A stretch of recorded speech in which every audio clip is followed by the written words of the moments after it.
అడేపల్లి YCP కార్యాలయంలో YS Jagan మాట్లాడుతున్నారు. Live లో చూద్దాం. ఈరోజు రెండు సబ్జెక్ట్స్ని టచ్ చేస్తాను. ఒక సబ్జెక్టు ఈ మధ్యకాలంలోనే చంద్రబాబు నాయుడు తానేదో చాలా గొప్పగా చేశాను అని చెప్తూ రీసర్వే మీద క్రెడిట్ చోరీ చేసే కార్యక్రమం ఏదైతే తాను చేస్తూ ఉన్నాడో ఆ క్రెడిట్ చోరీకి సంబంధించి తాను చెప్తా ఉన్న అవాస్తవాలు అబద్ధాలు ఏ స్థాయిలో ఉన్నాయి అన్నవి ఒక విషయంగా ఎక్స్ప్లెయిన్ చేస్తాను. రెండో విషయంగా ఈ మధ్యకాలంలోనే చంద్రబాబు నాయుడు పల్నాడులో ఎంత దారుణంగా ఒక సామాన్యుడిని, ఒక దళితుడిని, ఒక పేదవాడిని, మా వైఎస్ఆర్సీపీ కార్యకర్తను ఎంత దారుణంగా తాను చంపించే పాత్ర పోషించాడు అన్న విషయం నిజంగా సమాజంలో ఉన్న వ్యక్తులు ఎవరైనా కూడా సివిలైజ్డ్ సొసైటీలో ఉన్న వాళ్ళు సిగ్గుతో తల వంచుకోవాల్సిన అంశం ఇది. ఈ విషయంలో నిజంగా జరుగుతూ ఉన్న అన్యాయం గురించి కూడా ప్రస్తావిస్తాను. మొట్టమొదటిగా సర్వే గురించి, ఈ రీసర్వే టాపిక్ గురించి we will take it forward.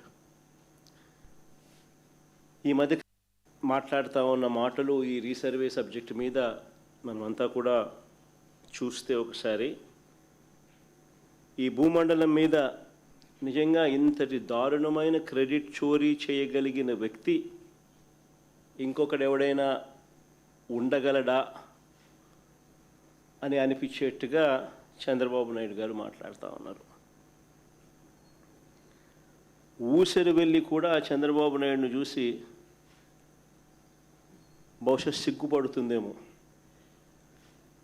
అంతటి దారుణమైన మోసాలు, అంతటి దారుణమైన అబద్ధాలు. నేను సూటిగా చంద్రబాబు నాయుడు గారిని అడుగుతా ఉన్నా, మీ ద్వారా ప్రజలందరి తరపున అడుగుతా ఉన్నా, అయ్యా 4 సార్లు సీఎం అని చెప్పి చెప్పుకునే ఈ పెద్ద మనిషి చంద్రబాబు నాయుడు, నేను అడుగుతా ఉన్నా, భూముల రీసర్వే చేయాలన్న కనీస ఆలోచన అయినా కూడా నీకు ఎప్పుడైనా గతంలో వచ్చిందా అని? కనీసం ఆలోచన అయినా నీకు గతంలో ఎప్పుడైనా వచ్చిందా అని? ప్రజలు ఇబ్బందుల్లో ఉన్నారు, రైతన్నలు ఇబ్బందుల్లో ఉన్నారు, రకరకాల సమస్యలు ఎదుర్కొంటూ ఉన్నారు. భూ సమస్యల మీద, వారి సమస్యల మీద కనీసం నీకు ఎప్పుడైనా రీసర్వే చేయించి వాళ్ళ సమస్యలన్నీ తీర్చాలి అని చెప్పి కనీసం నీకు ఏ రోజైనా ఆలోచన అయినా వచ్చిందా చంద్రబాబు గతంలో అని అడుగుతా ఉన్నా. ఈరోజు క్రెడిట్ చోరీ తీసుకుంటూ తాను మాట్లాడుతూ ఉన్న మాటలకు నిజంగా ఈ పెద్ద మనిషి సిగ్గుపడాలి. అసలు భూముల రీసర్వేకి మూలం ఎక్కడి నుంచి వచ్చిందో తెలుసా? ఇది మూలం ఎక్కడి నుంచి పుట్టుకొచ్చింది అంటే 2019 కన్నా ముందు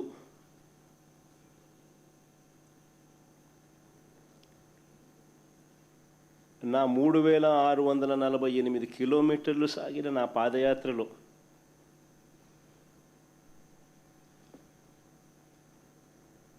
మార్గ మధ్యంలో రైతన్నలు పడతా ఉన్న అవస్థలు, ఇబ్బందులు చూసిన తర్వాత భూములకు సంబంధించి వాళ్ళ లేవనెత్తిన సమస్యల పరిష్కారం నుంచి, ఆ ఆలోచనల నుంచి, వీటికి పరిష్కారం చూపాలన్న తాపత్రయం నుంచి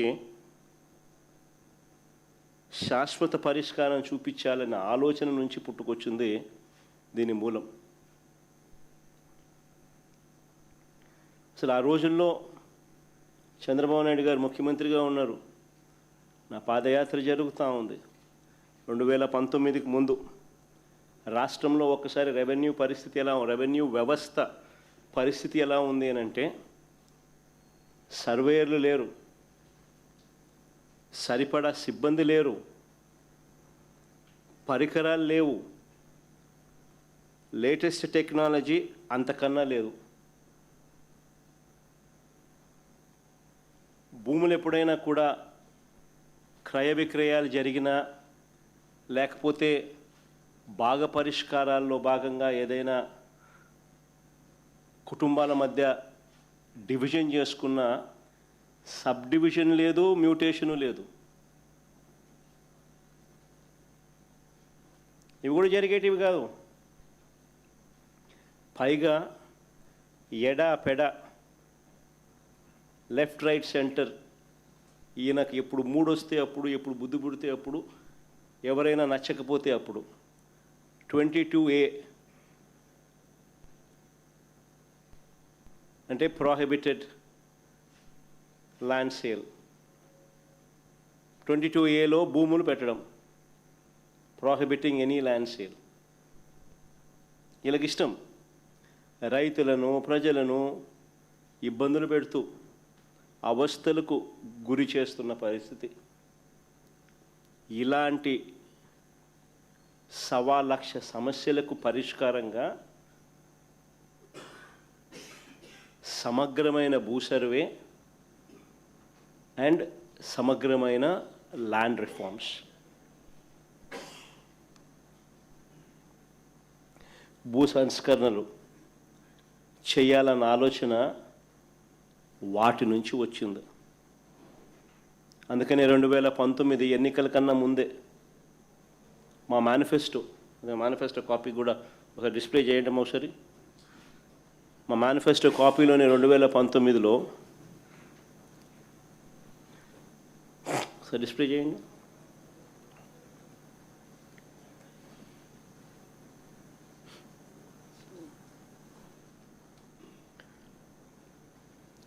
చూడండి ఒకసారి. సుపరిపాలన విషయంలో రాష్ట్రంలో భూములన్నింటినీ సమగ్ర రీసర్వే చేయించి భూ యజమానులకు శాశ్వత యాజమాన్య హక్కు కలగజేస్తాము. ఆ మేనిఫెస్టో ప్రామిస్.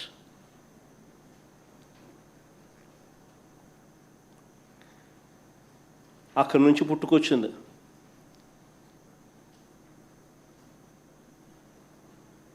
చెప్పిన మేరకు ఇది ఒక మహాయజ్ఞం అని తెలిసి